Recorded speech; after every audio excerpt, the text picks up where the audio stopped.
terakhir, Pak Menteri Agama, mohon maaf, ini kedua kali saya bicara radikalisme.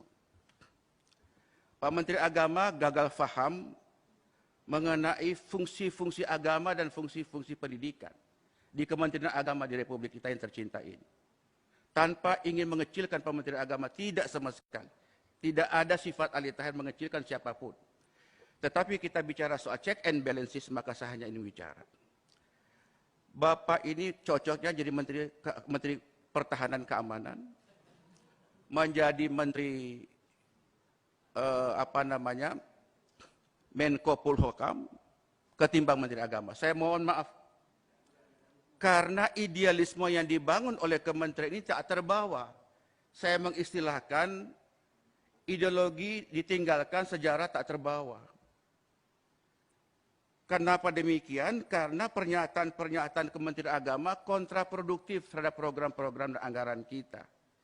Mestinya menurut saya dengan DPR itu fungsinya adalah mendekatkan, menyenangkan, mengembirakan, mencerdaskan, mengajak agar yuk mari DPR bersama dengan pemerintah kita berpikir jernih untuk berbuat demi kepentingan anak-anak bangsa. Saya orang yang suka cengeng, Pak. Karena saya orang yang paling jauh di Flores Timur, Nusa Tenggara Timur, daerah sangat-sangat miskin. Saya diasah batin saya untuk bagaimana supaya tetap cinta dengan rakyat. Tapi begitu Pak Menteri mengatakan bahwa para guru ngaji, kemudian para ustadz, itu dicurigai sebagai bentuk-bentuk awal dari radikalisme, perasaan terganggu sebagai seorang yang beragama. Perasaan yang terkoyak, perasaan yang terbunuh keimanan saya, perasaan terganggu seperti gelas yang pecah. Seolah-olah selama ini kita sholat, kita ngaji, kita berbuat sesuatu itu tidak ada arti apa-apa. Wallahi, tadi pagi saya sengaja dalam rapat ini saya membuka surat Al-Qiyamah. Saya menangis, Pak. Allah mengatakan, فَإِذَا قَرَأْنَهُ فَاتَّبِعْ قُرْآنَهُ. Jika kami telah membacakan Quran itu, maka ikutlah bacaannya. Saya membaca itu, air mata saya keluar, kemudian saya teringat Pak Menteri Agama. Kok tega menyatakan bahwa para ustadz, para guru ngaji itu adalah bagian dari bibit-bibit radikalisme. Apakah itu betul atau tidak, soal nanti Pak Menteri mengklarifikasi. Tetapi publik sudah menyatakan itu. Sampai saya bertanya, Pak Menteri Agama Islam atau bukan? Saya mohon maaf. Perasaan suuzon sebagai seorang tidak boleh sebenarnya. Tapi ada perasaan tak enak. Karena kami anggota DPR seperti mendayung di tengah dua selah karang, Pak. Karang yang pertama adalah idealisme yang kami bangun. Kami rakyat kecil, Pak. Kami ini suara yang mendukung kami orang-orang kecil. Karang yang kedua adalah kekuasaan. Antara dua selah karang itulah mempertemukan kita di forum yang terhormat ini. Nah, dengan demikian maka menurut pandangan saya, Pak Menteri Agama, sekali lagi saya mengajak, berhentilah berkata radikalisme. Berhenti berkata radikalisme. Islam yang kita pahami ini Islam yang rahmatan lil alamin, dibangun oleh baginda Nabi Muhammad SAW, penuh dengan kasih sayang. Penuh dengan kasih sayang. Tidak ada kebencian. Kalau Menteri Agama sudah memandang umatnya, memandang rakyat penuh dengan kebencian, berhenti dari Menteri Agama Republik Indonesia. Hari-hari kami, Pak, berhadapan dengan rakyat kecil. Saya hari ini dapat viral lagi, Pak Ali Tahir. Perjuangkan aspirasi kami. Saya bilang aspirasi itu bisa berjalan kalau imamnya tidak batal wudhu. Kalau imamnya sudah batal wudhu, makmum tidak boleh mengimami seorang yang sudah batal wudhu. Referensi-referensi radikalisme itu kan referensi orang luar terhadap umat Islam. Mau Islamofobia, menghardik umat Islam. Dan tolong lihat ini Islam dalam konteks global, bukan dalam konteks Indonesia semata.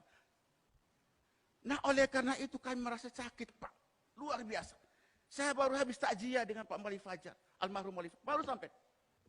Banyak orang kerubuti saya. Kok bisa begitu Pak Menteri Agama? Saya bilang beliau orang baik Pak. Pak Menteri orang baik. Cuma belum belajar Islam esoteris dan Islam eksoteris. Islam yang substantif dan Islam yang simbolik. Orang itu menjadi radikal itu kan posisi kedua setelah terjadi intoleransi. Jalannya radikalisme dalam teori sosiologi agama, intoleransi terjadi karena ketidakadilan di situ. Penegakan hukum yang tidak terjadi. Hak-hak miskin, orang miskin yang terabaikan. Kebanggaan bangsa tercabut. Liberalisasi yang begitu kuat, kapitalisme yang begitu kuat. Sementara orang menangis, orang menderita di atas tanah air sendiri. Nah oleh karena itu paling mudah membangun bangsa ini jika intoleransi ini harus dimulai. Pertama adalah tegakkan keadilan. Yang kedua sayangin orang miskin. Kurangin kesenjangan sosial ekonomi. Tidak boleh ada diskriminasi. Nah baru radikalisme.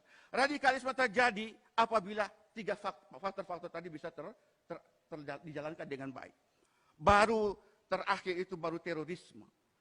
Jadi kalau saudara menteri menganggap semua para mubalik ini adalah bagian dari bibit-bibit radikalisme, saya tidak mau bicara apa lagi. Masih perlukah musabaqah tilawatil Quran? Masih perlukah musabaqah tilawatil Quran? Yang tujuannya adalah mendengarkan orang membaca Quran, kita mengamalkan isinya, berfaedah, agar membangun kekuatan spiritualitas dan juga membangun kekuatan horizontal. Oleh karena itu menurut pandangan saya Pak Ketua, Pak Yandri, marilah kita rekonstruksi, reformulasi fungsi-fungsi agama, baik itu fungsi menyangkut masalah pembinaan internal umat beragama, antar umat beragama, dengan antar umat beragama pemerintah, mesti kita bangunkan kembali. Tidak boleh membangun bangsa ini penuh dengan prasangka. Kedua, fungsi pendidikan. Fungsi pendidikan, Anda bicara fungsi lebih berarti dibicarakan soal radikalisme. Yakinlah itu. Anda sangat berharga kalau bicara soal fungsi agama dan fungsi pendidikan itu dalam perspektif dakwah, Pak. Kami suka mengalami suka duka berdakwah di lapangan. Suka duka, Pak. Tapi kami tetap berjalan.